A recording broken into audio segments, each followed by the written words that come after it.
ভাইয়া, এখানে দেহ বিক্রির হোটেলটা কোথায় একটু বলে দিবেন?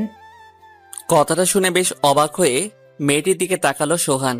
মেয়েটির শরীরে রয়েছে সুন্নতি বোরখা আর মুখে হিজাব পরাতে চেহারাটা নূরের ন্যায় চমকাচ্ছে। এমন একটা মেয়ের মুখে হঠাৎ দেহ ব্যবসার কথা শুনে সোহানের একদম বিশ্বাস হচ্ছিল না। খেয়াল করলো মেয়েটির চোখে জল। তার মানে মেয়েটি একটু আগে অনেক কান্নাকাটি করেছে। এত সুন্দর একটা মেয়ের চোখে মুখে ভয়ের চিহ্নটা সোহানের মনটাকে মোমের মতো গলিয়ে ফেললো। সোহান জানতো মেয়েটিকে এখন শান্ত করতে হবে, তারপর তাকে সবকিছু বোঝাতে হবে। আপনি সঠিক জায়গাতে এসেছেন, তবে সেখানে যেতে হলে আপনাকে কিছু শর্ত মানতে হবে। হ্যাঁ ভাইয়া, আমি শর্ত মানতে রাজি আছি। বলুন কি করতে হবে আমাকে। তোমার নাম কি? ভাইয়া, আমার নাম চারু। শুনো চারু, এখানে হঠাৎ করে গেলে তোমার মৃত্যুর আশঙ্কা রয়েছে। জানোই তো এখানে যারা আসে তারা একটু বেশি শক্তিশালী, তাই তোমাকে ট্রেনিং প্রাপ্ত হতে হবে। কথাটা শোনার পর চারু নামক মেয়েটা তার পাশে বসে কাঁদতে শুরু করলো। সোহান বুঝতে পেরেছে মেয়েটির শরীর একদম পবিত্র, একে শুধু একটু যাচাই করে নিতে হবে। কিন্তু একে দেখে মনে হচ্ছে কথার দ্বারা বোঝানো সম্ভব না, তাই বুদ্ধি দিয়ে বোঝাতে হবে। চারুর পাশে গিয়ে সোহান চারুকে বলল, যারা নতুন কাজ করতে চায় তারাও সেখানে যেতে পারে, শুধু তাকে একটা আবেদনপত্র জমা দিতে হয়। ভাইয়া, সেই আবেদনপত্র কোথায় পাওয়া যাবে?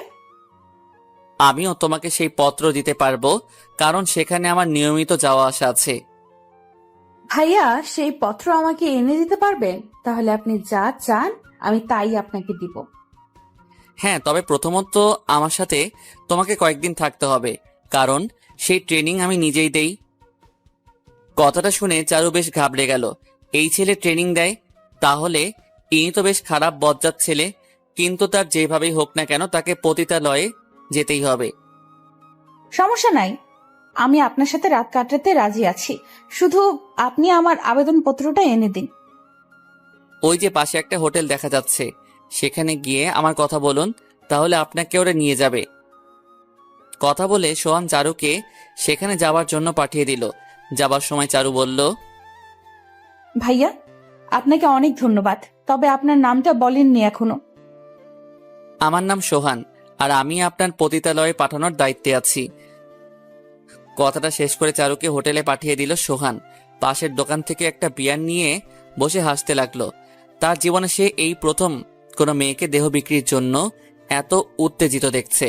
চারুকে দেখে সে বুঝতে পেরেছে চারু এসব নিজ থেকে করছে না, নিশ্চয়ই এর পিছনে কোনো কারণ রয়েছে।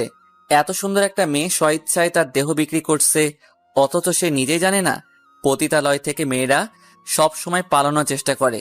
চারুকে প্রথম দেখাতেই তার ভালো লেগেছে। এখন তার একটাই উদ্দেশ্য, সেটি হলো চারুর মুখ থেকে পুরো ঘটনাটা শোনা। এদিকে চারু হোটেলে ঢুকেছে আর ভাবছে পরপুরুষের সাথে এটাই তার প্রথম মিলন শুরু। পরক্ষণে ভাবলো না না, সে তো আগে একজনের সাথে রাত কাটিয়েছে। হোটেলের লোকজন দেখে সে ভয় পেতে থাকলো। সোহান নামের ছেলেটি তার সাথে কিভাবে কি করবে এটা ভাবতেই চারুর বুকটা ধড়ফড় করে, কাঁপছে।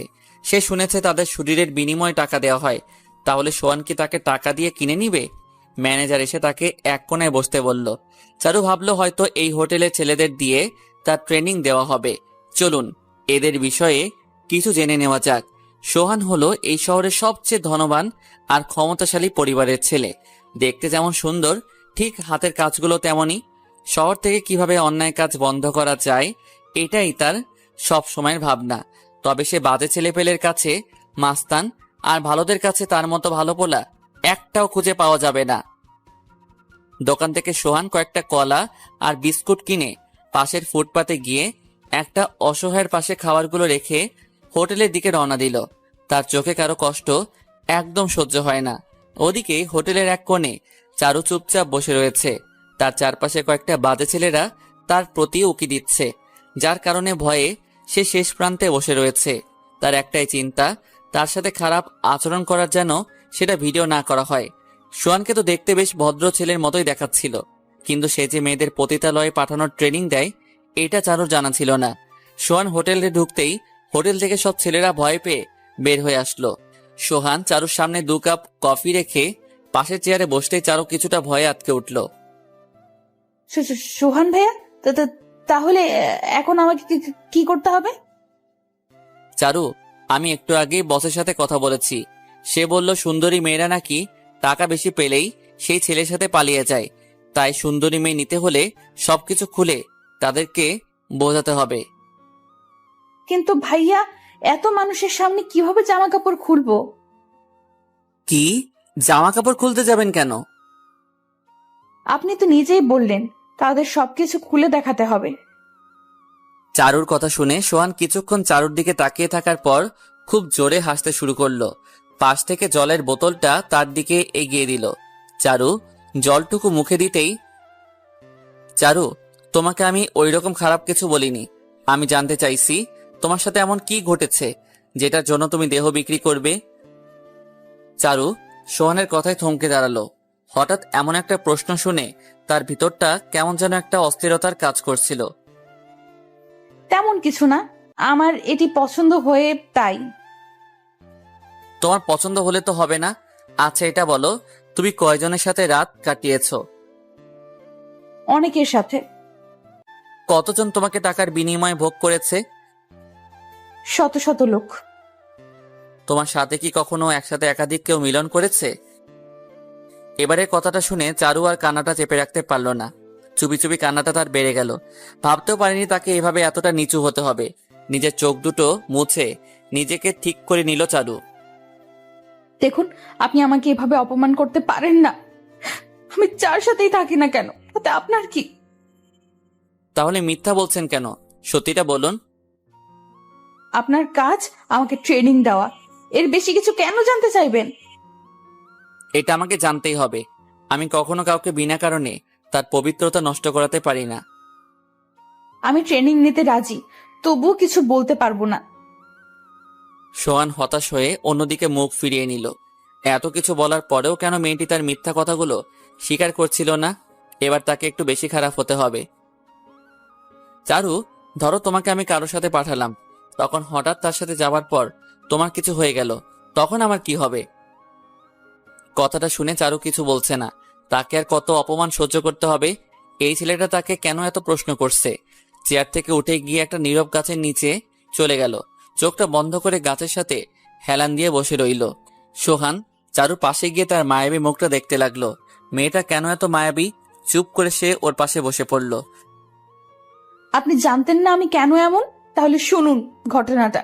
আমি চারু, এবার অনার্সে পড়াশোনা করছি। পিতাবিহীন একটা ছোট্ট পরিবারে আমার জন্ম। মাই হলো আমার সব। টিউশনির টাকা দিয়ে আমার কষ্টের সংসারটা খুব সুন্দরভাবেই কেটে যেত। কিন্তু কথায় আছে না, গরিবের ঘরে নুন আনতে পান্তা ফুরায়। ঠিক তেমনি একটা অসহ্য রোগ আমাকে বাঁচিয়ে রাখতে চায় না। আমার মাথায় প্রচন্ড ব্যথা করে, যেটা কখনো সারাতে পারিনি। টাকা পয়সা নেই বলে কোনোদিন হাসপাতালেও যেতে পারিনি। কোনো রকম বাঁচার জন্য বাড়ির পাশের একটা দোকান থেকে 2 টাকার ব্যথার বড়ি কিনে খেতাম। কিন্তু সেই দোকানদার খুব খারাপ ছিল, সব সময় আমাকে খারাপ নজরে দেখতো।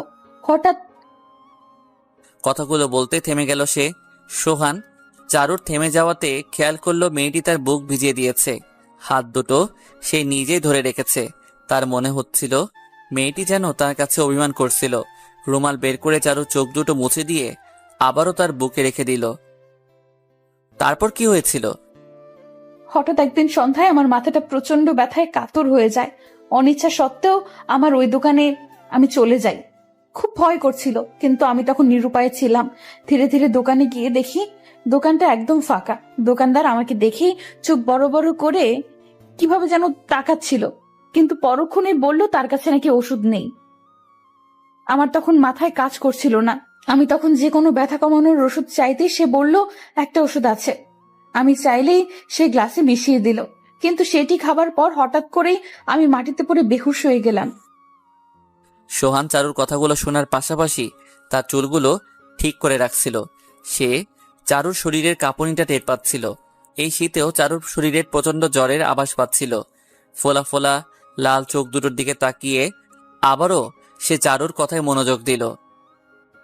বেহুশ হওয়ার পরে আমি বুঝতে পারিনি কি হয়েছিল আমার সাথে।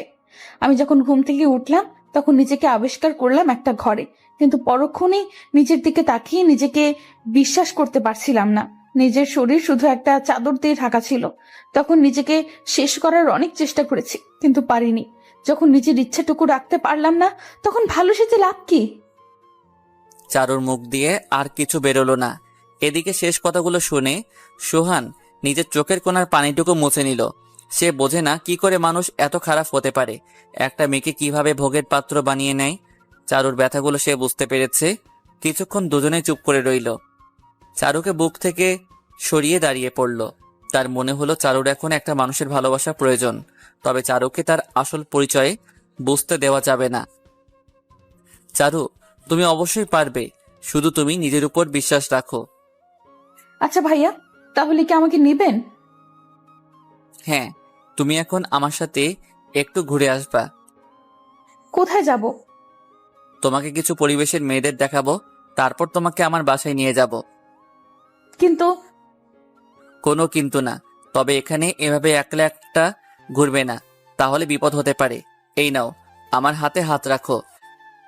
হাতটা ধরবো কিনা কথাটা ভাবতেই চারুর মনে পড়ে গেল তাকে সবাই ছুতে পারবে। তাহলে হাতটি ধরলে কি এমন হবে? কাপা কাপা হাত দুটো অনিচ্ছা সত্ত্বেও সোহানের হাতে রেখে সামনে এগোতে শুরু করলো। হাত দুটো সোহান চেপে ধরতেই চারু কেমন যেন একটা শিহরণ অনুভব করলো। সোহানের চোখ দুটো তার মনে একটা আশার আলো খুঁজে দিয়েছে। পথে হাঁটছে, অথচ তাদের দুজনেরই মনে হচ্ছে না তারা এইভাবে একসাথে অপরিচিত হয়েও চলেছে। চারুর হাতের আঙ্গুলগুলো সোহান ইচ্ছে করেই তার আঙুলের মাঝে ঢুকিয়ে নিল। মুচকি হাসি দিয়ে সে চারুর দিকে তাকাতেই চারু লজ্জায় মাথা নিচু করে নিল। দুজনেই খুশি মনে সামনে এগোতেই রইল। সোহান একটু দুষ্টামি করে চারুর হাতগুলো বারবার একবার এদিক আবার ওদিক করছে। কিছুক্ষণ হাঁটার পরে চারুর কথায় সোহান বাস্তবে ফিরে আসে। ভাইয়া দেখুন, ওইখানে কি হচ্ছে? কি হচ্ছে? কতগুলো ছেলেমেলে একটা মেয়েকে ঘিরে মেয়েটাকে উত্ত্যক্ত করছে, আর মেয়েটার ওড়না কেড়ে নিয়েছে। সোহান চারুর কথা শুনে পাশে তাকাতেই দেখে মেয়েটার অবস্থা বেহাল। দেখেই বোঝা যাচ্ছে মেয়েটা গরিব ঘরের। এখন সে চারুর সামনে কিছু করতেও পারবে না, কারণ চারুর কাছে সে একটা খারাপ ছেলে হিসেবে পরিচিত। কিছু করলে তার উপর চারু সন্দেহ করবে। এই মেয়েটা ঠিক তোমার মতোই নতুন, তাই সহজে মানিয়ে নিতে পারছে না। তাহলে রুমে নিয়ে যাক, রাস্তায় এভাবে কষ্ট দেওয়াটা ঠিক না।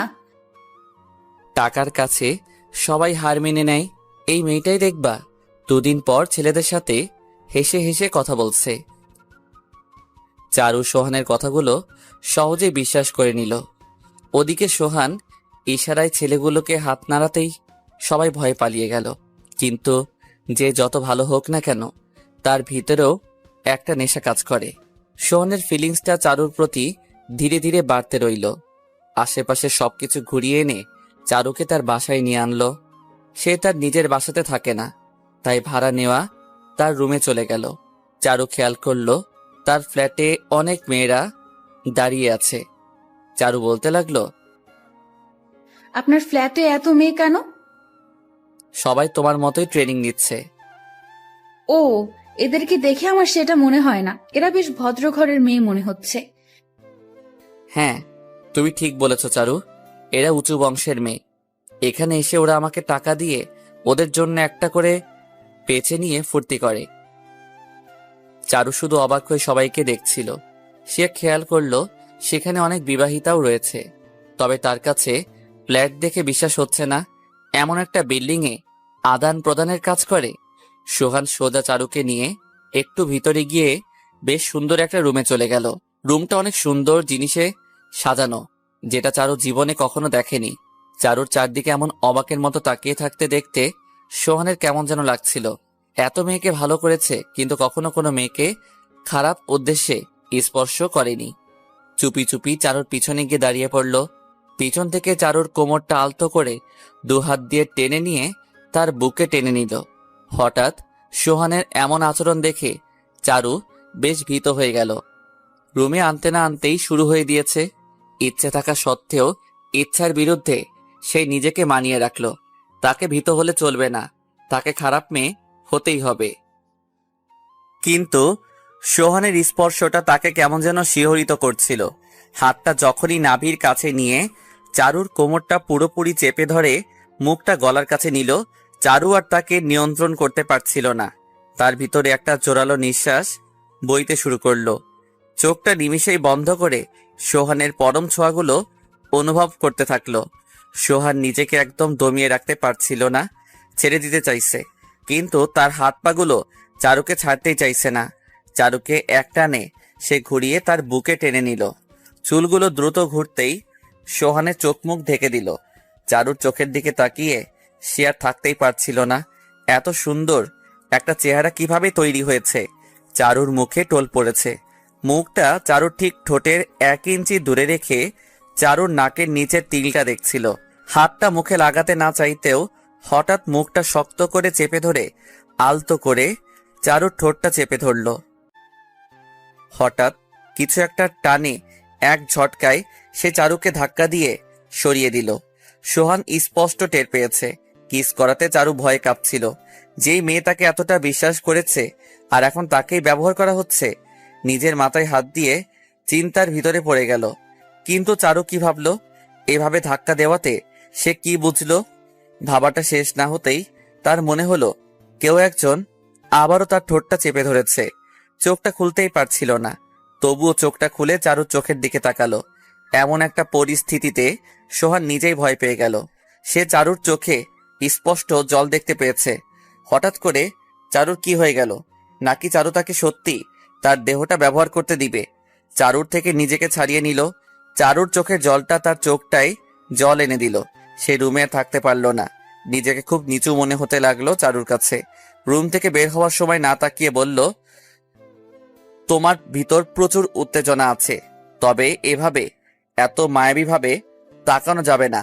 আর চোখে জল আনলে কিন্তু তোমাকে ট্রেনিংয়ে রাখা যাবে না। সোহান কথাটা বলে উত্তরের আশায় দাঁড়িয়ে রইল, কিন্তু কোনো উত্তর না পেয়ে চলে যেতেই ভাইয়া একটু দাঁড়ান। কথাটা শোনা মাত্র সোহান দাঁড়িয়ে গেল। সে জানতো না এমন কি রয়েছে চারুর ভিতর, তবে চারুর কোনো কথাই তার কাছে পৌঁছাতে সময় লাগে না। সে দাঁড়িয়ে থাকতেই চারু মুখটা নিচু করে পকেট থেকে খুচরা 600 টাকা তার হাতে রেখে দিল। টাকাটা হাতে পেয়ে সে চারুর চোখের দিকে তাকালো।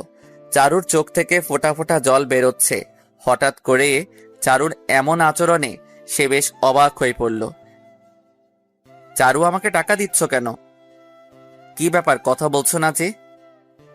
চারুর কোনো জবাব না পেয়ে সে বুঝতে পারল না চারু তাকে কি বোঝাতে চাইছে। টাকাগুলো সে একটু ভালো করে চেয়ে দেখলো। টাকাটা একটু ভিজে গিয়েছে, যেটা দেখে তার বুঝতে বাকি রইল না যে চারু এই টাকাটা অনেক আগেই হাতে রেখেছিল। কিন্তু টাকাগুলো কেন তাকে দেওয়া হলো? চারুর কাঁধে হাত রেখে জানার চেষ্টা করলেও চারু বলছিল না। রেগে গিয়ে সে চারুকে ধমক দিয়ে কয়েকটা ঝাঁকুনি দিতেই কান্না ভেজা কণ্ঠে তার গলা থেকে বেরিয়ে এলো, ভাইয়া, আমি আজ 2 দিন কিছুই খাইনি। মাথা ব্যথাটাও শুরু করেছে।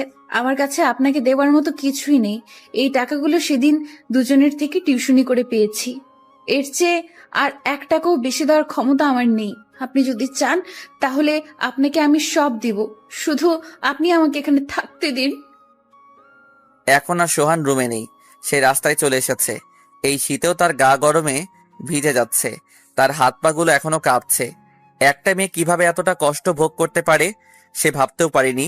600 টাকা দিয়ে মেয়েটি কি করত? চোখ থেকে জলটা মুছে নিল। তার সেই দৃশ্যটা একদম ভাবতে ইচ্ছে করছিল না। যখন চারু টাকাগুলো দিয়ে তার পা ঝাপটে ধরে কাঁদতে কাঁদতে কথাগুলো বলল, তাহলে কি এরা গরিব বলে সবসময় এদেরকেই হেনস্থা হতে হবে? এদের কি কোনো অধিকার নেই? 2 দিন না খেয়ে মেয়েটি কিভাবে রইল? নিজের মনকে সোহান ঘৃণা করতে লাগলো। যে মেয়েটি 2 দিন ধরে অসুস্থ, আর সেই প্রতি সে কিভাবে কুনজর দিতে পারলো? রাস্তা দিয়ে হাঁটছে আর চারুর মায়াবী মুখটা বারবার তার চোখের সামনে আনছে। কিন্তু এভাবে তো চারুকে বোঝানো যাবে না। তাকে যেভাবেই হোক সঠিক পথে ফিরিয়ে আনতেই হবে। তবে আগে সেই ভুয়া ডাক্তারকে দেখতে হবে যে সবকিছুর মূলে রয়েছে। রাত 12টা। হঠাৎ করে একটা আওয়াজ শুনতে পাওয়া গেল। আওয়াজটা শুনে মনে হলো কিছু একটা ভাঙার আওয়াজ। হঠাৎ একটা লোক দৌড়ে এসে পাশে থাকে ছেলেপেলেদের ভিতরে একজনের পায়ে পড়ে গেল। পায়ে পড়তেই ছেলেটা তার কলার চেপে ধরে মারতে মারতে রুমের ভিতরে নিয়ে গেল। কিন্তু এদিকে রুমে সোহানকে পাওয়া যাচ্ছে না। তাহলে কি এতক্ষণ সবকিছু সেই ঘটাচ্ছিল? আর এই ঘর দেখে তো সেই দোকানটাই মনে হলো। হ্যাঁ, এটাই সেই ঘর। আর এরা তারাই যাদের এখনো অনেক কথাবার্তা বাকি আছে। সোহান লোকটিকে মেরে মেরে রুমের এক কোণে ফেলে দিল। লোকটি চিৎকার করে চেঁচাতে লাগলো, বল চারুকে কেন তুই নষ্ট করছিস? শালা, তোর বাসায় মা বোন নাই? সোহানের কথা শুনে চাচার বয়সী লোকটা অদ্ভুত ভাবে চেয়ে রইল। মুখে তার কোনো কথা নেই। এতক্ষণে লোকটি বুঝতে পারলো তাকে কেন এত অত্যাচার করা হচ্ছিল। ইতিমধ্যে লোকটির একটা মেয়েকে তার সামনে আনা হলো। সোহান গিয়ে সেই মেয়ে ওড়নাটা সরিয়ে জামার এক অংশ ছিঁড়ে নিল, যেটা লোকটি বাবা হয়ে আর সহ্য করতে পারল না। চিৎকার করে কাঁদতে কাঁদতে বলল, বাবা, তোমার পায়ে ধরি, তুমি আমার মেয়ের সাথে এমন করো না। আমি তোমার সবকিছু বলছি, শুধু আমার মেয়েটাকে ছেড়ে দাও। কথাগুলো শুনে মেয়েটিকে সেখান থেকে সরিয়ে নেওয়া হলো। সোহান লোকটির বুকের উপর পা রেখে, বল কেন চারুর সাথে এমন করলি?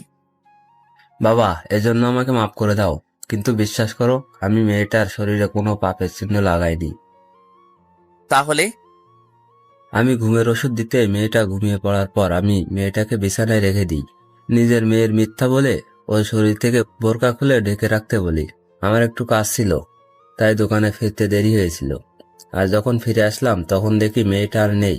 বিশ্বাস করুন, মেয়েটাকে আমি স্পর্শ করিনি।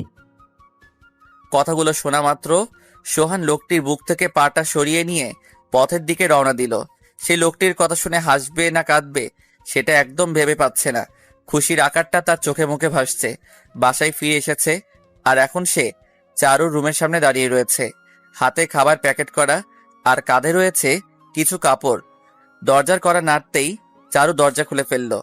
চারুকে জোরবশত সেগুলো দিয়ে সে রুমটা নিজে থেকেই আটকে দিয়ে চলে এলো।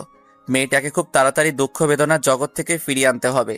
হঠাৎ রাতটা কেটে চারদিকে আজানের সুর শোনা যাচ্ছে, আর এদিকে চারুর রুমটা কে যেন খটখট করে ধাক্কা দিচ্ছে।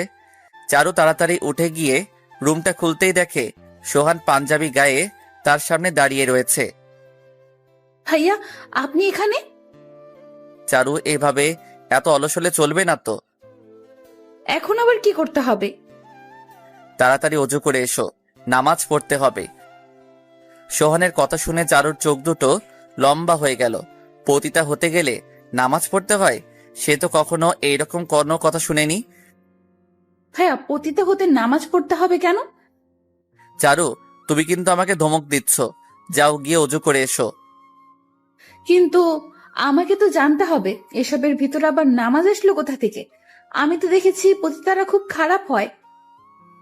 চারু, যখন তুমি ভালো কাজ করবে তখন তোমাকে কেউ সন্দেহ করবে না, আর যারা শুধু খারাপ কাজ করে তাদেরকে পুলিশে ধরে নিয়ে যায়।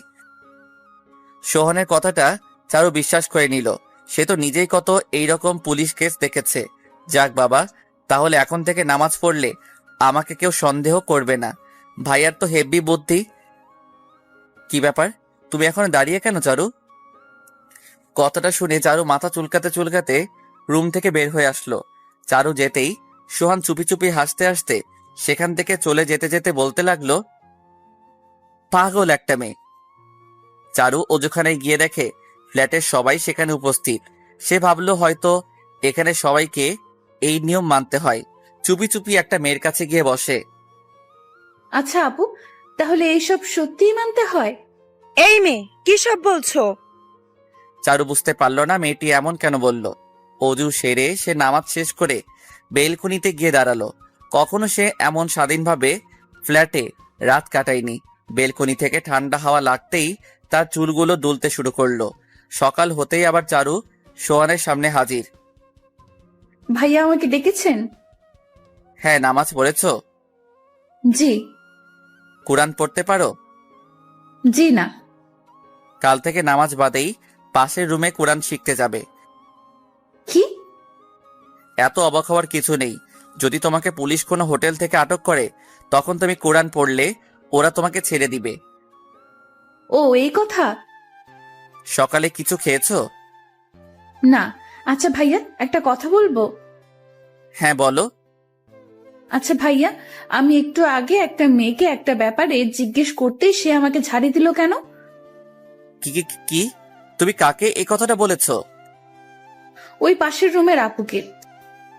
চারু এখন থেকে আর এসব করবে না।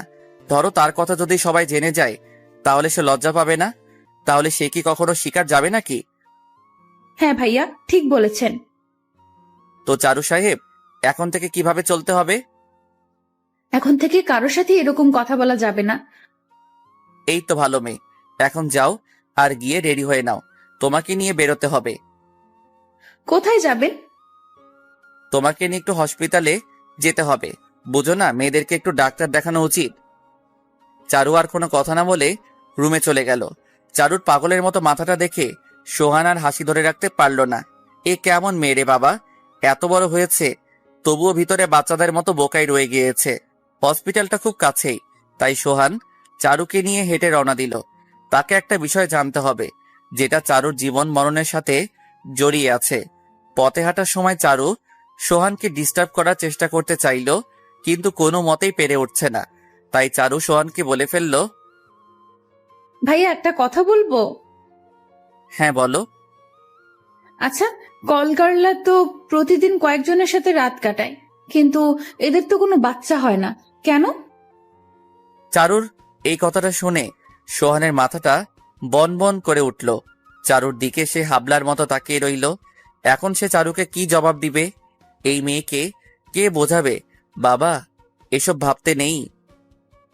চারু, আসলে ওদেরকে এমন একটা মেডিসিন দেওয়া হয় যেটার মাধ্যমে ওদের বাচ্চা হবার কোনো সম্ভাবনা থাকে না। ও, এই ব্যাপার। তাহলে আমাকে তো এমন কোনো চিকিৎসা দেওয়া উঠেনি ভাইয়া। এই জন্যই তোমাকে হসপিটালে নিয়ে যাওয়া হচ্ছে। ও আচ্ছা, আরেকটা প্রশ্ন। চারু, একটু চুপ থাকতে পারো না? সেই কখন থেকে বলে যাচ্ছ একটু রাস্তাঘাট দেখে চললে হতো না? সোহানের কথায় চারু চুপ হয়ে রইল। চারু ভাবতে লাগলো, তাহলে আজকে হসপিটালে আমাকে চিকিৎসা দেওয়া হবে? উফ, খারাপ হতেও দেখি অনেক ঝামেলার ব্যাপার। ওদিকে সোহান চারুকে নিয়ে হসপিটালে পৌঁছে গিয়েছে। ডাক্তারের কেবিনে ঢুকতেই, কি ব্যাপার সোহান সাহেব, হঠাৎ করে চলে এলেন? হ্যাঁ বন্ধু, একটা জরুরি কাজে আসতে হলো। হঠাৎ তোর এমন কি কাজ পড়লো? আর তোর সাথে মেয়েটিকে? সোহান আর কিছু বলল না। চুপি চুপি ইশারায় ডাক্তার শাকিলকে ইশারায় কি যেন বোঝাতেই শাকিল কিছুটা চিন্তিত হয়ে চেয়ার থেকে উঠে পড়লেন। কোনো কথা না বলে সে চারুকে নিয়ে বাইরে চলে গেল। চারু, তোমার অপারেশনের সময় হয়ে এসেছে, যাও, উনি তোমাকে অপারেশন থিয়েটারে নিয়ে যাবে। কথাটা শোনার পর চারু ভয়ে ভয়ে ডাক্তারের পিছন পিছন যেতে লাগলো। চারুর খুব ভয় হচ্ছিল যদি তার কিছু হয়ে যায়, কিন্তু সোহান চারুর চোখে স্পষ্ট জল দেখতে পেয়েছে। সে বুঝতে পেরেছে চারুর কষ্ট হচ্ছে, তবে চারুর থেকে তার বেশি চিন্তা হচ্ছে। রিপোর্ট না দেখা পর্যন্ত তার ভিতরের ব্যথাটা দূর হবে না। 2 ঘন্টা পেরিয়ে গিয়েছে, এখনো সোহান কেবিনে চুপচাপ বসে রয়েছে। এই শীতেও তার কপালে ঘাম জমে রয়েছে। একটু পর হঠাৎ সে কারো পায়ের আওয়াজ শুনতে পেল। সে আর বসে রইল না, দাঁড়িয়ে সে শাকিলকে দেখেই, কি রিপোর্ট আসছে চারুর? শাকিলকে বেশ ঘর্মাক্ত দেখাচ্ছে। বেশ কিছুক্ষণ চুপ থেকে তার সামনে ফাইলটা রেখে, সোহান, তুই বাবা হতে চলেছিস। কথাটা শোনার পরেই সোহানের মুখ থেকে কোনো কথা বেরোলো না। ফাইলটা খুলে খুঁজতে লাগলো। তার বিশ্বাস চারু একদম ঠিক আছে। হঠাৎ করে রিপোর্টটা বের করে তাকিয়ে দেখার পর গম্ভীরভাবে সে শাকিলের দিকে তাকাতেই দেখে শাকিল হাসছে। তোকে দেখে আমার খুব লালসা হচ্ছে। শালা, তুই বাবা হলি কেমনে? শাকিল, তুইও না? বল, আর কি কোনো সমস্যা আছে? চারুর অপারেশন নেগেটিভ, সে একদম ঠিক আছে, এমনকি তার শরীরে এক ফোঁটা আঁচড়ও লাগেনি। আহ, তুই আমাকে বাঁচালি। সোহান, আমি যেটা ভাবছি সেটা কি ঠিক? কথাটা বলতেই চারু রুমে ঢুকে পড়ল। চারুকে দেখা মাত্র সোহান দৌড়ে গিয়ে চারুকে জড়িয়ে ধরল। চারু কিছু ভাবার আগেই এসব ঘটতেই তার শরীর কিছুটা কেঁপে উঠল। এভাবে লোকজনের ভিতর এইরকম ভাবে জড়িয়ে ধরাতে চারু লজ্জায় লাল হয়ে গেল। সোহান আর সেখানে এক মুহূর্ত দাঁড়ালো না। চারুর হাতটা ধরে কেবিন থেকে বেরিয়ে এলো। শুধু পিছনে এক পলক ফিরিয়ে শাকিলের দিকে তাকিয়ে একটা হাসি দিয়ে বের হয়ে এলো। রাস্তায় দুজন হাঁটছে, কিন্তু এখনো চারুর বুক ধরফর করছে। চুপচাপ পাশাপাশি দুজন হাঁটছে, কিন্তু কারো মুখে কোনো কথা নেই। তবে চারুর মনে একটা প্রশ্ন জাগছে। আপনি আমাকে এত লোকের ভেতরে জড়িয়ে ধরলেন কেন? তুমি সঠিকভাবে অপারেশন করতে পেরেছো? তাহলে জড়িয়ে ধরবার কি প্রয়োজন? চারু, তুমি একটু বেশি বেশি কথা বলো। শুনো, এই যে তোমার আজকে অপারেশন হলো, ঠিক তেমনি আজ থেকে তুমি দু একটা ছেলের সাথে রাত কাটাতে পারবে। চারু কথাগুলো শুনে খুব একটা খুশি হলো না। হয়তো সে চায়নি এত তাড়াতাড়ি সোহানকে ছেড়ে যেতে, কারণ সোহান কাছে থাকলে তার খুব ভালো লাগে। সে সোহানের কথায় কোনো উত্তর না দিয়ে চুপচাপ তার সাথে বাসায় ফিরে আসলো। এসার পর নামাজ শেষ করে চারু রুম থেকে বেরিয়ে এলো। এভাবে সারাদিন রুমে থাকতে তার একদম ভালো লাগে না। একটু আগে সোহান তাকে নামাজ পড়তে বলেছে। আচ্ছা, তাহলে কি আমাকে প্রতি ওয়াক্তে নামাজ আদায় করতে হবে? কথাগুলো ভাবতেই চারু কোনো জবাব না পেয়ে ভাবলো, একবার ভাইয়ার রুম থেকে একবার শুনে আসি। সে চুপি চুপি সোহানের রুমের দিকে এগোতে লাগলো। খেয়াল করলো রুমটা খোলা রয়েছে। একটু উকিঝুঁকি দিয়ে দেখলো ভিতরে কেউ নেই। ভিতরে গিয়ে সোহানকে না পেয়ে সে রান্নাঘরে চলে গেল। গিয়ে দেখে সোহান রান্নাঘরে বসে রয়েছে। চারু সোহানকে রান্না করতে দেখে বেশ অবাক হলো। ছেলেরাও রান্না করতে পারে? এদিকে চারুকে রান্নাঘরে আসতে দেখে, কি ব্যাপার, এত রাতে তুমি এখানে? কথাটা শুনে চারু কিছুটা ভয় পেল। হঠাৎ করে কিছু শুনলে তার বেশ ভয় লাগে। মানে কিছু না, এই একটু চারপাশটা দেখছি। ও, তাহলে ভিতরে আসো। চারু ভিতরে গিয়ে চুপি চুপি সোহানের পাশে দাঁড়ালো।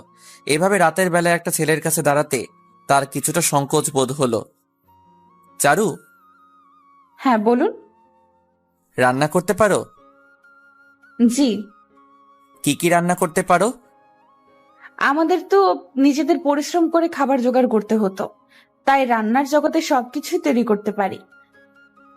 বাহ, তাহলে তোমাকে বউ বানালে ভালোই হবে। হা হা হা। কি বললেন?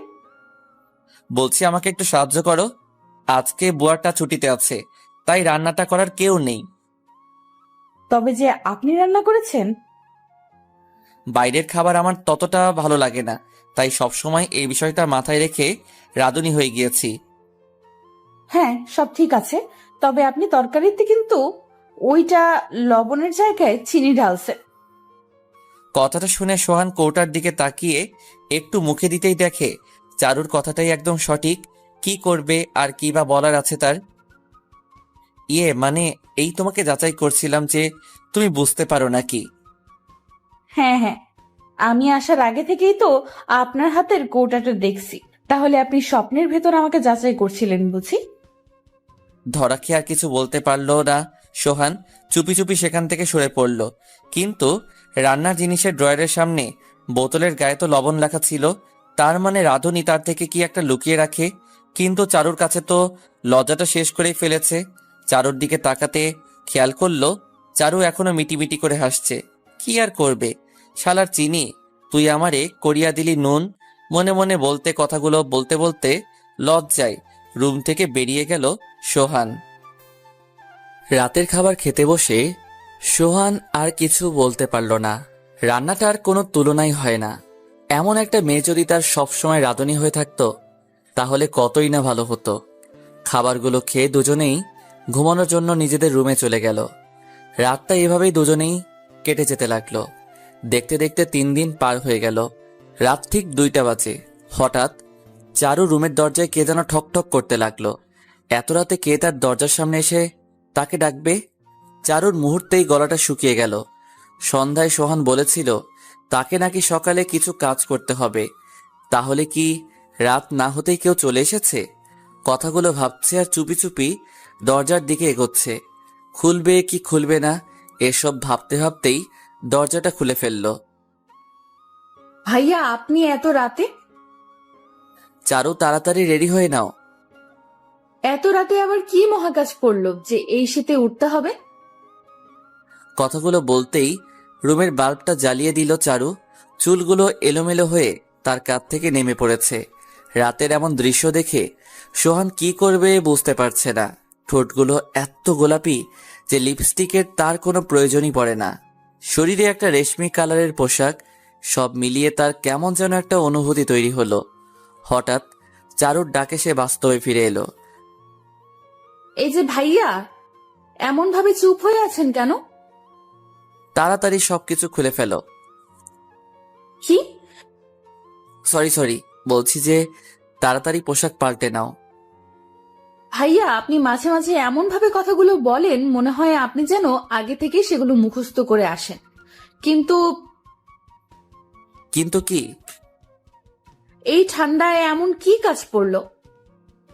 যাও, তাড়াতাড়ি অজু করে আসো। ভাইয়া বুঝি না, নষ্ট হতে এসবের কি দরকার? বেশি কথা নয়, তোমাকে রাত জাগতে শিখতে হবে, তাই তোমার জন্য এটি খুব দরকার। ঠিক আছে, কিন্তু আমাকে তো খারাপ কিছু ট্রেনিং দেওয়া হচ্ছে না। পতিতালয় বেশিরভাগ দাড়িওয়ালাই যায়। যখন তোমাকে তারা প্রশ্ন করবে তখন যাতে তুমি সহজেই উত্তর দিতে পারো, সেজন্য এই কাজটা তোমাকে করতে হবে। ও, এই জন্য ভাবি হুজুরটা এত বাটপার হয় কেন? যখন বুঝতে পেরেছো তখন আর দাঁড়িয়ে থাকার কোনো দরকার নেই। তাহলে ওই যে লোকজন বলে জামা কাপড় আর কত কিছু খুলে ফেলে, এসব বিষয়ে কখন শিখাবেন? এবারে কথাটা শুনে সোহান কিছুক্ষণ নীরবতা পালন করতে থাকলো। সে এই মেয়েটাকে কিভাবে বোঝাবে যে চারু, তুমি এখনো বাচ্চা, তোমাকে দিয়ে এসব একদম হবে না। চারু, যদি তোমাকে ক্লাস 5-এ পড়ার সময় 10ম শ্রেণীর প্রশ্ন দেওয়া হয় তাহলে তুমি কি করবে? আমি তো তখন সেটা পারবো না, কারণ আমার পড়াশোনা তখন অনেক বাকি। ঠিক তেমনি তোমাকে যদি একেবারে শেষ প্রান্তের ট্রেনিং দেওয়া হয় তাহলে তুমি সেটা নিতে পারবে না। কথাটা শোনায় চারু ভীষণ লজ্জা পেল। সে নিজের মাথায় আঘাত করে নিজেকে বলতে লাগলো, চারু, তুই একটা গাধা, কেন নিজে নিজেকে ছোট করছিস?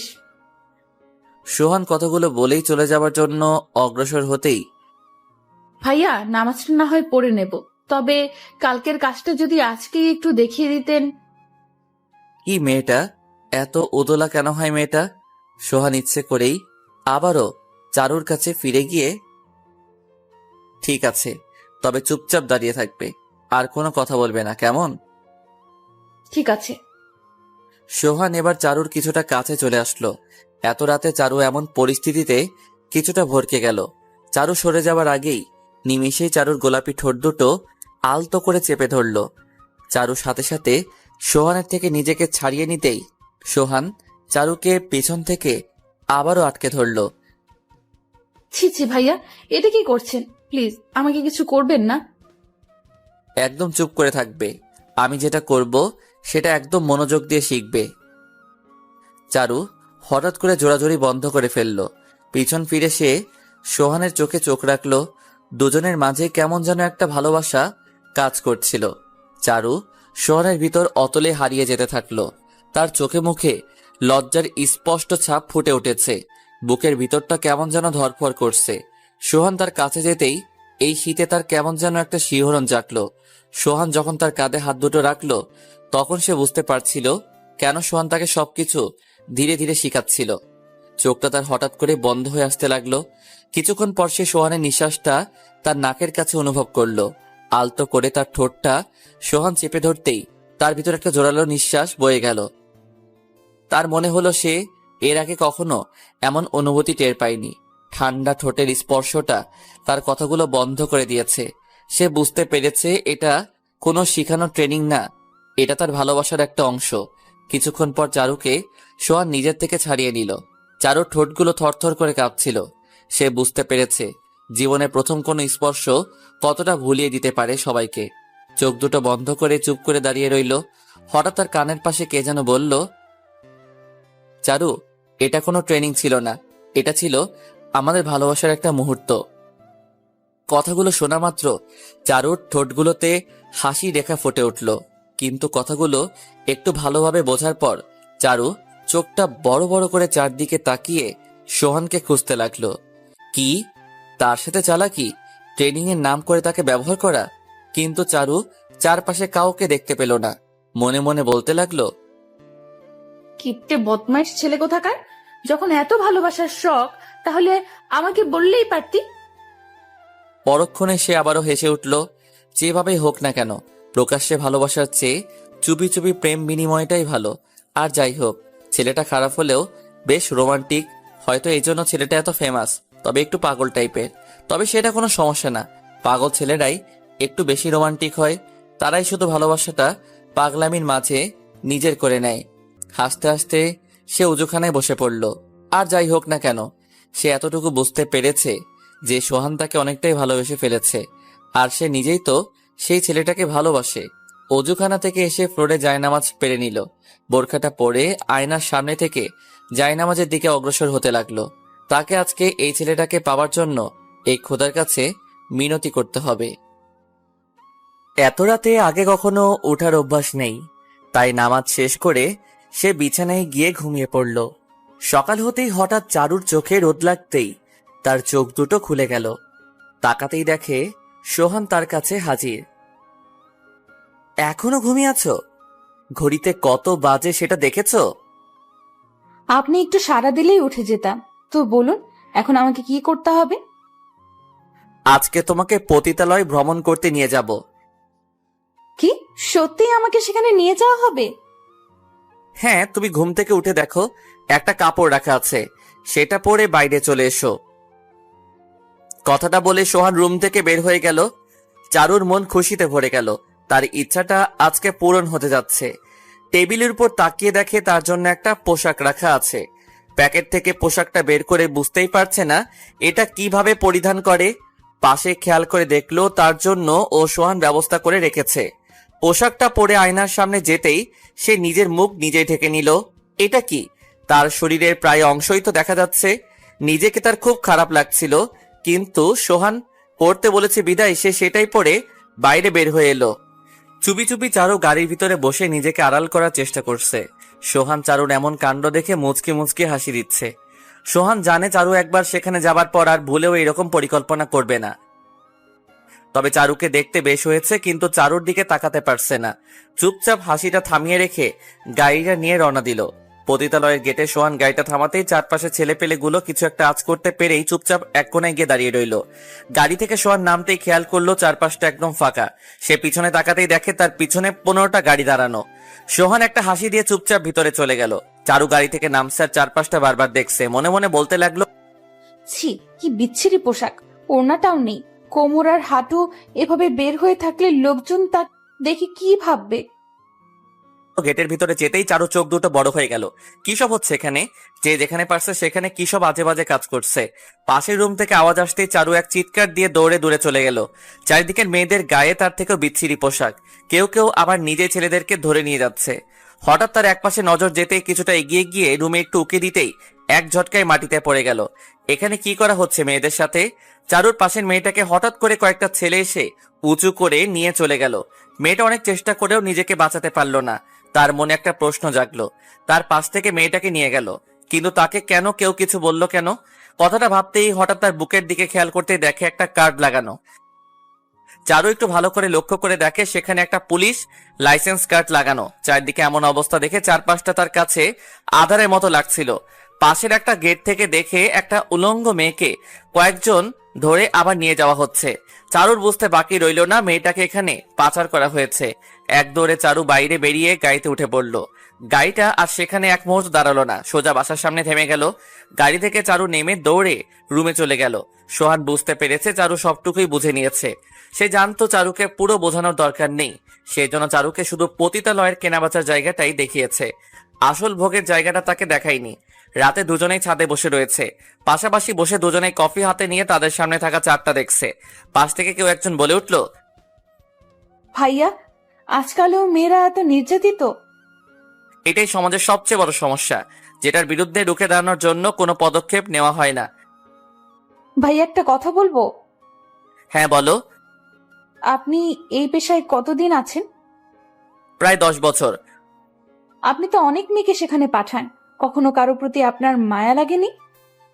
কথাটা শুনে সোহান কিছুক্ষণ নীরব রইল।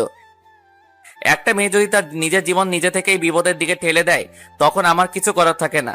যদি কেউ কখনো আমাকে বলতো ভাইয়া আমি এসব পথে যাব না, তাহলে তাকে তখনই ছেড়ে দিতাম। কিন্তু জানি না এসব মেয়েরা কখনো সে পথ থেকে আর ফিরে আসতে চায় না। ভাইয়া, এটার জন্য কি শুধু আমাদেরকে দায়ী করলে ঠিক হবে? চারু, তোমাকে একটা প্রশ্ন করব। হ্যাঁ, করেন। যখন তুমি আমার দেওয়া পোশাক পরে বের হয়েছিলে, তখন লোকজনের তোমার প্রতি কেমন আকর্ষণ হয়েছিল? আমি যখন চারপাশটা দেখছিলাম, সবাই আমাকে বারবার দেখছিল। মেয়েদের এই একটাই সমস্যা, যেটা তারা তাদের পোশাকের মধ্যে প্রচার করে বেড়ায়। অনেকে বলে তাহলে শিশুরা কেন নির্যাতিত হয়? আসলে এই কথাটার কোনো ভিত্তিই নেই, কারণ খারাপ কাজ মানে খারাপ। যেটা তুমি ওদেরকে দেখাচ্ছ সেটা তারা তোমার থেকে নিতে না পেরে শিশুদের উপর প্রভাব ফেলছে। সবাই তাদের নিয়তির শিকার। তো আজকের কাহিনীর পর তোমার ডিসিশন কি হলো? সেটা এখনো ভাবিনি। আচ্ছা, আমাকে আর কতদিন থাকতে হবে এখানে? কথাটা শুনে সোহান কিছুটা গম্ভীর হয়ে গেল। তার ভিতর কি চলছে সেটা সে নিজেও বুঝতে পারছে না। মেয়েটাকে সে তার কথাটা বোঝাতে পারছে না। সোহান চারুর পাশে গিয়ে চারুর হাতটা ধরে, চারু, আকাশের ওই চাঁদটা দেখছো? জি। এই চাঁদকে আমরা রাতের সবচেয়ে সৌন্দর্য ভাবি, কিন্তু এই চাঁদের সুন্দর প্রতিভাটা কোথা থেকে আসে? সেটা আসে সূর্য আছে সেটার জন্য। আর ঠিক তেমনি একটা মানুষের জন্য দরকার আরেকটা হাত, যেটা তাকে বাঁচতে শেখাবে আর তার হাত দুটো সবসময় ধরে রাখবে। কথাগুলো চারুর ভিতরে শিহরিত হতে শুরু করলো। চারুর চোখে চোখ রেখে দাঁড়িয়ে পড়লো সোহান। সে চারুর চোখে কিছু একটা লক্ষ্যে তাকালো। হয়তো আজ দুজনেরই কিছু একটা ফিল হচ্ছে। চারুর হাত দুটো উঁচু করে, এই হাত দুটো দেখছো? এটা তুমি তোমার ইচ্ছাতে সব দিকেই নিতে পারবে। ঠিক তেমনি সেখানে যাওয়াটা তোমার উপর নির্ভর করবে। শুধু একটু বুদ্ধি দিয়ে ভেবে দেখো। কথাটা বলেই পাশ থেকে সোহান হেঁটে হেঁটে চলে গেল। কথাগুলো চারুর কানে বাজতে লাগলো। সে কিভাবে বোঝাবে, সোহান আমি শুধু তোমাকেই চাই। রাতের ঠান্ডা হাওয়াটা তার শরীরে লাগছে। শরীরটা তার বারবার কাঁপুনি দিয়ে উঠছে। হাত দুটো গুটিয়ে সে রুমে গিয়ে বালিশে মাথা রাখলো। আজকে তাকে আর বসে থাকলে হবে না। এই কদিনে সে সোহানকে যে ভালোবেসে ফেলেছে, তার ভালোবাসার কথাগুলো কালকে তাকে জানাতেই হবে। রাতটা গভীর হয়ে এসেছে। চারু ভাবতে ভাবতে ঘুমিয়ে পড়েছে, আর সোহান চুপটি করে সোফায় ঘুমিয়ে রয়েছে। রাতের এই সময়গুলো তার সোফাতেই কাটাতে ভালো লাগে। সকাল হতেই চারু ঘুম থেকে উঠে পড়লো। চুপি চুপি ফ্রেশ হয়ে এসে চারপাশে উকি দিয়ে সে সোহানকে খুঁজতে লাগলো, কিন্তু তাকে যে পাওয়াই যাচ্ছে না। তাই চুপি চুপি চারু সোহানের রুমে গিয়ে উকি দিল। রুমের ভিতর তাকিয়ে দেখলো কেউ নেই। সে চুপি চুপি রুমের ভিতর প্রবেশ করলো। রুমে যেতে সে বেশ অবাক হলো। বাহ, রুমটা তো বেশ সুন্দর। চারপাশটা ঘুরে ঘুরে দেখতে দেখতে হঠাৎ তার টেবিলের উপর নজর পড়লো। টেবিলের উপর রাখা আছে বিভিন্ন ধরনের বই আর বিভিন্ন গুরুত্বপূর্ণ কিছু কাগজ। চারু সেখান থেকে একটা কাগজ উঠাতে খেয়াল করলো সেটা তার নামে রেজিস্টার আছে। কথাটা ভাবতেই খেয়াল হলো সেদিনে সেই অপারেশনের কথা। কাগজটা খুলে সে বেশ অবাক হলো। কাগজে তো অন্য কিছু দেখাচ্ছে। তাহলে সোহান যে বললো তাকে একটা মেডিসিন দেওয়া হবে। কাগজটা ভালো করে পড়ে সে বিশ্বাস করতে পারছিল না এই রিপোর্টটা সত্য। তাহলে সোহান আগে থেকেই জানতো সে একদম ঠিকঠাক আছে। পাশ থেকে একটা আওয়াজ পেতে সে দৌড়ে রুম থেকে বের হয়ে এলো। বেলকনিতে দাঁড়িয়ে সে খুশিতে হাসতে লাগলো। সে যে কতটা খুশি ছিল সেটা কাউকে বোঝাতে পারছে না। এখন তার নিজেকে বলতে ইচ্ছে করছিল রুমে এসে সুন্দর করে একটা চিঠি লিখলো। সে এখন বুঝতে পারছে সোহান কেন তাকে কখনো একলা ছাড়েনি। চিঠিটা হাতে নিয়ে বাইরে যেতেই দেখে সোহান দাঁড়িয়ে রয়েছে। সে এক দৌড়ে গিয়ে সোহানের বুকে ঝাঁপিয়ে পড়লো। আরে আরে চারু, তুমি এসব কি করছো? আমার জড়িয়ে ধরতে ইচ্ছে করেছে তাই ধরেছি। আপনি একদম চুপচাপ দাঁড়িয়ে থাকুন। কিন্তু এভাবে ঝাঁপিয়ে পড়ার কারণটা তো বলবে। এর আগে আপনিও আমাকে অনেকবার জড়িয়ে ধরেছিলেন, তখন আমি কিছুই বলিনি। তাই এখন আপনি চুপচাপ দাঁড়িয়ে থাকুন। সোহান চুপ করে দাঁড়িয়ে একটু রোমান্টিক ভাবে চারুর কোমরে আলতো করে ছুঁয়ে দিল। চারুকে দেখলে শুধু তার এই একটাই দুষ্টমি মাথায় ভর করে। চারু একটু নড়ে চড়ে উঠল। সে বুঝতে পারছে এটা সোহান ইচ্ছে করে তার সাথে মজা করছে। বেয়াদব ছেলেটা একটু ফিলিংস বোঝে না, সব সময় শুধু তার সাথে দুষ্টামি করে। আই শুনছেন? হ্যাঁ বলো। কোমর থেকে একটু হাতটা সরানো যাবে? ইয়ে মানে? তাড়াতাড়ি করে হাতটা সরিয়ে। একটা কথা বলার আছে। কথা বলবা নাকি কিছু করবে? যেরকম জড়িয়ে ধরে রেখেছো তাতে আমার তো কিছু শুনতে ইচ্ছে করছে না, একটু ঘুমানোর শখ যাচ্ছে। চারু সোহানকে এক ধাক্কায় সরিয়ে দিয়ে লজ্জায় মুখটা লুকিয়ে নিল। একটু একটু ফিলিংস হচ্ছে। যাই হোক চারু, তুমি কিছু একটা বলতে চাইছিলে। হ্যাঁ, আচ্ছা, আমি যে আপনাকে ছেড়ে যাচ্ছি এতে আপনার কষ্ট হবে না? চারু, মুখ থেকে কখনো এমন কথা বের করবা না। তুমি কখনো আমার থেকে যাবেই না। কেন? আমি তো তোমার সাথে সব সময় থাকবো। ভাইয়া, আপনাকে একটা কথা বলার আছে। হ্যাঁ বলো। চারু পিছন থেকে যে চিঠিটা বের করতে যাবে ঠিক তখনই সোহানের ফোনটা বেজে উঠলো। সোহান ফোন হাতে নিয়ে খেয়াল করলো বাসা থেকে বাবা ফোন করেছে। চারু চোখটা বন্ধ করে চিঠিটা সোহানের সামনে রাখতে সে ফোনটা কানে নিয়ে পিছন ফিরে একটা দূরে চলে গেল। অনেকক্ষণ হতে চারু কোনো সারা শব্দ না পেয়ে চোখ খুলে তাকিয়ে দেখে সোহান তার পাশে নেই। খেয়াল করলো একটু দূরে সোহান কার সাথে যেন কথা বলছে। চারুর মনটা ভীষণ খারাপ হয়ে গেল। চিঠিটা তার আর দেওয়া হবে না দেখে চিঠিটা লুকিয়ে নিল। বেশ অভিমানের দৃষ্টিতে সে সোহানের দিকে তাকিয়ে রইল। কিছুক্ষণ পর সোহান কথা শেষ করে খেয়াল করলো চারু তার দিকে অন্যরকম ভাবে তাকিয়ে রয়েছে। চারুর পাশে এসে কিছু মনে করো না, বাসা থেকে বাবা ফোন করেছিল। কি জন্য? সব সময় বাসার বাইরে থাকি, সেই জন্য বাবা আমার বিয়ের জন্য মেয়ে দেখতে চাইছে। বাহ, তাহলে তো আপনাকে শুভেচ্ছা জানাতেই হচ্ছে। চারু, তুমি কিছু একটা বলতে চেয়েছিলে। কই না তো, মিথ্যা বলবে না। যেটা বলতে এসেছিলাম সেটা এখন মনে নেই, পরে মনে পড়লে তখন জানাবো। চারু, তুমিও না একদম বোকা একটা মেয়ে। হ্যাঁ, পাগল ছেলের বোকা পাগলি। পাগল বললে মনে হলো। আরে বললাম যে খাবার সময় হয়ে গিয়েছে, চলুন আপনার খাবারটা বেড়ে দিতে হবে তো। সোহান চারুর কথায় বোকা হয়ে সেখান থেকে চলে গেল। চারু চুপি চুপি হাসছে। ছেলেটা বুদ্ধিমান হলেও এক সের পাগল, একটা কথাও একটু ভালো করে শুনে না। চারু মনে মনে ভাবছে সোহানকে তার বাবা বিয়ের চাপ দিচ্ছে, তাহলে সোহান অবশ্যই একটু চাপে থাকবে। এই সুযোগেই আমি সোহানকে আমার করে নিব। যেভাবেই হোক সোহানকে আমার মনের কথা জানাতে হবে, কারণ আমি জানি ছেলেটা মেয়েদের থেকেও লজ্জা বেশি পায়। তাই সে বুড়া হয়ে গেলেও আমাকে তার ভালোবাসার কথাটা বলবে না। অনেকক্ষণ ধরে হোটেলে একা একা বসে রয়েছে। সেই যে কখন সোহান তাকে এখানে বসিয়ে রেখে গিয়েছে, চারপাশে সবাই তার দিকে তাকাচ্ছে। তার খুব ভয় করছে। এখানে সোহান তাকে এনেছে কারোর সাথে দেখা করার জন্য। পানির বোতল হাতে নিতেই খেয়াল করলো সোহান তার পাশে বসলো। ওই, আপনি তো বেশ অদ্ভুত, আমাকে একা রেখে কোথায় চলে গিয়েছিলেন? চারু, আমি দুঃখিত, কিন্তু একটা কাজের জন্য বাইরে গিয়েছিলাম। এভাবে হবে না, মাফ চান। ঠিক সোহানের কথা থেমে যেতেই চারু অবাক হয়ে সোহানের চোখের দৃষ্টিটা লক্ষ্য করলো। বাইরের দিকে তাকাতেই খেয়াল হলো একটা ছোট্ট 4 বছরের বাচ্চা তাদের দিকে এগিয়ে আসছে। বাচ্চাটা এগিয়ে আসতে সোহান দৌড়ে গিয়ে বাচ্চাটিকে কোলে তুলে নিল। সোহান এর কোলে বাচ্চা দেখে চারু অবাক হয়ে গেল। সোহান চারুর পাশে এসে বাচ্চাটিকে কোলে নিয়ে বসলো। সোহানের মুখে ফুটে উঠছে ভালোবাসার হাসি, যেটা চারুকে চিন্তার অগরে ফেলে দিল।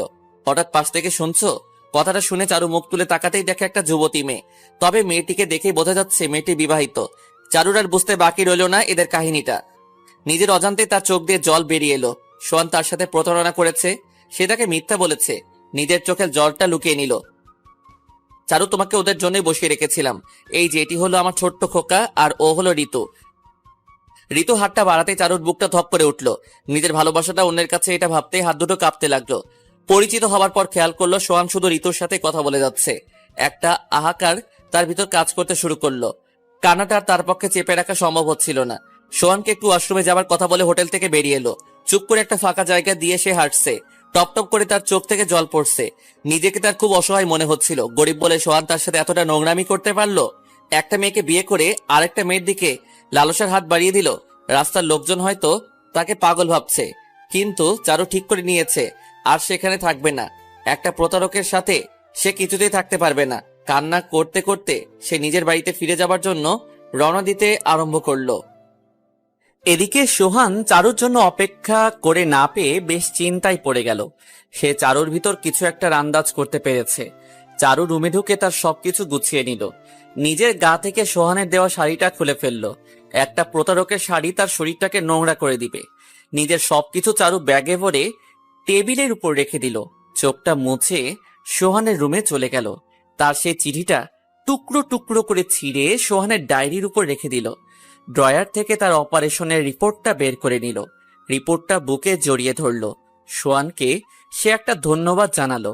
প্রতারণা করলেও তাকে সে সঠিক পথে ফেরাতে পেরেছে, নিজেকে পবিত্র রাখতে শিখিয়েছে, একটা মৃত্যুর হাত থেকে তাকে বাঁচিয়েছে।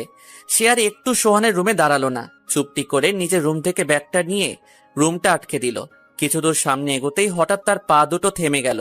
খেয়াল করলো তার সামনে সোহান দাঁড়িয়ে রয়েছে, কিন্তু চারু সোহানের দিকে তাকালো না। সোহান ঘেমে গিয়েছে। সারাটা পথ হয়তো দৌড় এসেছে, সেজন্য এই ঠান্ডার ভিতর তার কপালটা ঘেমে গিয়েছে।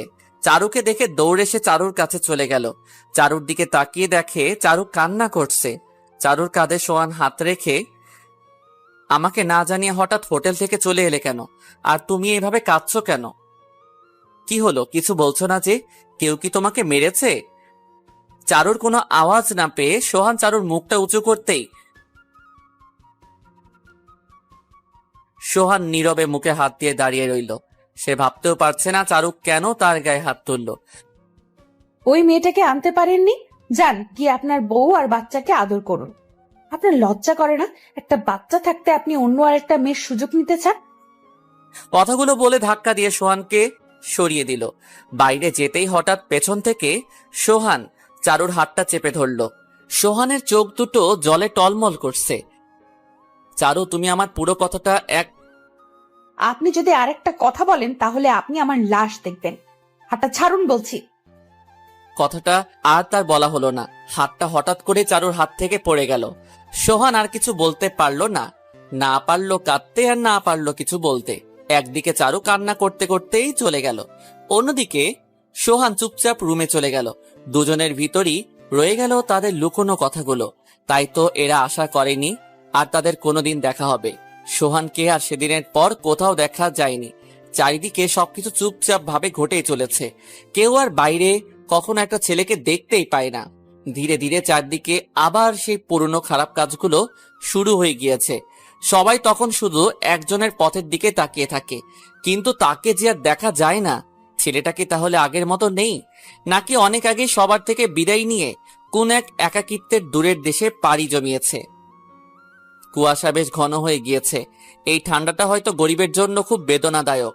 একটা মেয়ে কাঁপতে কাঁপতে বাজারের দিকে এগোচ্ছে। শরীরে রয়েছে হালকা একটা কাপড়। শরীর দেখে মনে হচ্ছে কয়েকদিন পেটে কিছু পড়েনি। চোখের নিচটা কালো রঙে ছেপে গিয়েছে। একা একা চুপি চুপি মেয়েটাকে ধীরে ধীরে বাজারের ভিতর ঢুকতে দেখা যাচ্ছে। বাজারের এক প্রান্তে চলে গেল মেয়েটা। মনে হচ্ছে মেয়েটার কাছে টাকা নেই, তাই নষ্ট সবজির দিকেই তার পা দুটোকে এগোতে দেখা যাচ্ছে। সবজির দোকানে গিয়ে কিছু সবজি নিয়ে আবারও হেঁটে চলল। মুখ দুটো শুকনো হয়ে গিয়েছে, ঠোঁট দুটো ফেটে একাকার, চোখে একটা চশমা দেখা যাচ্ছে। হঠাৎ হাঁটার পথে কে যেন মেয়েটির গায়ে একটা চাদর জড়িয়ে দিল। পাশ থেকে কে যেন বলে উঠল, এই তুমি চারু না? কথাটা শুনে মেয়েটি দাঁড়িয়ে পড়ল। পাশ থেকে চারু তাকাতেই খেয়াল করলো মেয়েটি আর কেউ না, মেয়েটি ঋতু। পাশেই রয়েছে ঋতুর ছেলে। চারু একটা মুচকি হাসি দিয়ে ঋতুর ছেলেকে কোলে তুলে নিল। ঋতু, তোমাদের ছেলেটা অনেক সুন্দর হয়েছে। তুমি হঠাৎ এই শীতের ভিতরে এইভাবে পাগলের মতো কোথায় যাচ্ছ? এই তো বাসার দিকে। সেদিন তোমাকে আর দেখতে না পেয়ে খুব খারাপ লেগেছিল। তুমি না অনেক ভাগ্যবান, সোহানের মতো একটা ছেলেকে পেয়ে। তো তুমি একা কেন? সোহান কোথায়? সোহান, ওর তো তোমার সাথে থাকার কথা। চারু, তুমি এসব কি বলছো? সোহান কেন আমার সাথে থাকবে? এবারের কথাটা শুনে চারু থেমে গেল। তুমি সোহানের বিবাহিত বউ না? কিসব বাজে কথা বলছো? সোহান তো আমার খুব ভালো বন্ধু। ঋতুর কথা শুনে চারু অবাক হয়ে যায়। 1 বছর পরেও কথাটা শুনে চারু চমকে উঠল।